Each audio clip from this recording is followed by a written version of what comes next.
Question है, observe the map of Jaipur city placed on a Cartesian plane taking Ramgarh palace as origin, the location of some places are given below. तो मैंने एक rough figure बनाया है यहाँ पर। Paper में हमें ओरिजिनल मैप जैसा स्ट्रक्चर दिखा था, लेकिन उससे फ़र्क नहीं पड़ता क्योंकि कार्टेशियन प्लेन है, तो हम इस पे भी उसे प्लॉट कर सकते हैं। सो ओरिजिन को क्वेश्चन में रामबाग पैलेस माना है, तो यहाँ पे 0 पे रामबाग पैलेस होगा। पॉइंट ए राजस्थान हाईकोर्ट -4,2 पे, यानी कि यहाँ पर। पॉइंट बी बिरला मंदिर 4, -4 पे है, सो 4 एंड -4 यहाँ। पॉइंट सी हीरा बाग 4,3 पे, 4 एंड 3 हेयर। और अमर जवान ज्योति -5, -2 पे, यानी कि डी पर यहाँ। Based on the above answer the following. Advocate Rehana stage at Hira Bagh. Hira Bagh कहाँ है? 4,3 पे। यहाँ पे एडवोकेट रेहाना स्टे करती हैं। How much distance she has to cover daily to go to the court and coming back home. अब कोर्ट कहाँ है?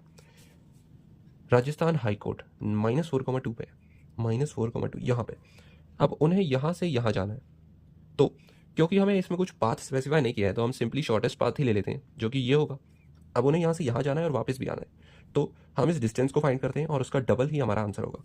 सो फर्स्ट क्वेश्चन के लिए डिस्टेंस फॉर्मूला लगेगा सिंपली, ये हो जाएगा x2। यहाँ के पॉइंट्स के कोऑर्डिनेट है -4,2, सो x2 -x1 ये रहती हैं हीरा बाग पर। x1 is 4 plus y2 2 minus y1 is 3, तो ये हो जाएगा √4 and 4 8 squared, so -8 squared is 64 and 1 squared is 1, तो ये हो जाएगा √65। हेंस टोटल डिस्टेंस, उन्हें यहाँ आकर वापस भी जाना है, तो टोटल डिस्टेंस हो जाएगा 2 √65। √65 आना, √65 जाना।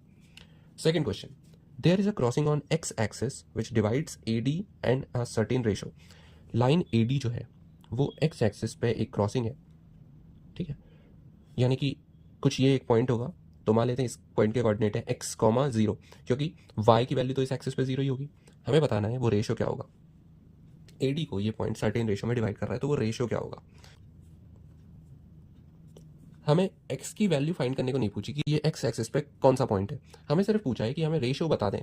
कि मान लेते हैं अगर m/n के रेशो में d, इस पॉइंट को मान लेते हैं k, dk और ka लाइन सेगमेंट को ये डिवाइड कर रहा है, तो m/n क्या होगा।